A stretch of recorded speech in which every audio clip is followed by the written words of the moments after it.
প্রত্যেক বছরের মতো এই বছরও সরকারি বাসভবনে রাখি বন্ধন উৎসবে অংশগ্রহণ করেছেন মুখ্যমন্ত্রী অধ্যাপক ডক্টর মানিক সাহা। তিনি বলেন, প্রতি বছরের মতো এবছরও বোনেরা সরকারি বাসভবনে রাখি বন্ধন উৎসবে সামিল হয়েছে। রাজ্যের মহিলাদের নিরাপত্তা দিতে রাজ্য সরকার প্রতিনিয়ত কাজ করছে। পাশাপাশি রাজ্যের মহিলাদের কর্মস্থলে নিরাপত্তা দিতে সরকার চিন্তাভাবনা করছে। তাছাড়া এখন ত্রিপুরার মহিলারা স্বাবলম্বী হতে বিভিন্ন দিক দিয়ে এগিয়ে আসছেন। বর্তমান সময়ে চারিদিকে যে পরিস্থিতি লক্ষ্য করা যাচ্ছে, তাই একজন ভাই হিসেবে মহিলাদের নিরাপত্তা দেওয়া আমাদেরই কর্তব্য। এদিন সরকারি বাসভবনে রাজ্যের বিভিন্ন প্রান্ত থেকে আগত বোনেরা মুখ্যমন্ত্রীকে রাখি পরান। এদিন তিনি ত্রিপুরাবাসী রাখি বন্ধন উৎসবের শুভেচ্ছা জানিয়েছেন। এখন আজ তো পবিত্র রাখি পূর্ণিমা।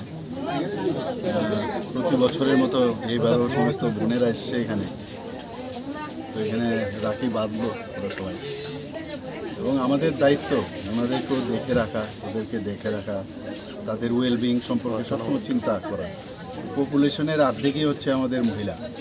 আমরা অনেক সময় ভুলে যাই, আমরা ঘর থেকেও যখন বেরোই আমরা মনে করি যে ওরা শুধু ঘরের কাজেই থাকবে, তো বাইরেও বেরোতে হয়। আজকাল তো মেয়েরা বিভিন্ন ওয়ার্ক প্লেসেও কাজ করছে। তো যেরকম অবস্থা চারিদিকে দেখি এখন, ওদের সম্পর্কে আমাদের নিরাপত্তার বিষয়টাও কিন্তু আমাদের চিন্তা করতে হবে। তো আমি আজকে ওরা এসছে, আমি অত্যন্ত খুশি এতগুলো বোন এখানে এসছে।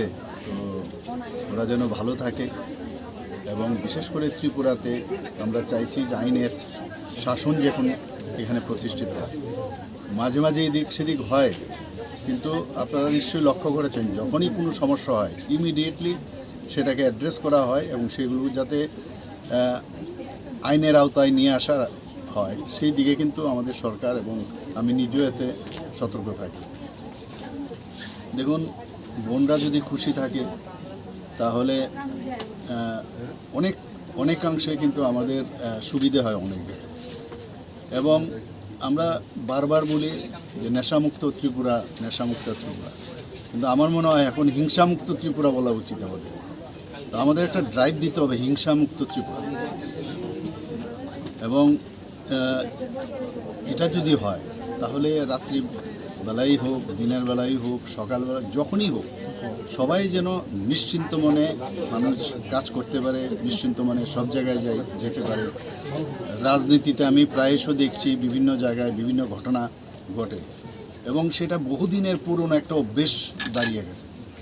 আমরা চাইছি যে সব জায়গার মধ্যেই একটা যে প্রীতি এবং ভালো একটা সম্পর্ক রেখে যদি আমরা আমাদের কাজটা করি, রাজনীতি তো থাকবেই, কিন্তু এগুলো কাম্য নয়। আস্তে আস্তে কিন্তু আপনারা নিশ্চয়ই দেখেছেন আগের তুলনায় অনেকটা কিন্তু কমেছে। আমরাও চেষ্টা করছি যাতে এটাকে একদম নিচের দিকে নিয়ে আসা যায়। তো আজকের দিনে আমি সমস্ত ত্রিপুরাবাসীকে এবং সমস্ত বোনদের আমি রাখি পূর্ণিমা উপলক্ষে সবাইকে আমি হার্দিক অভিনন্দন ও শুভেচ্ছা জানাচ্ছি। Bureau report, news tele Bharat.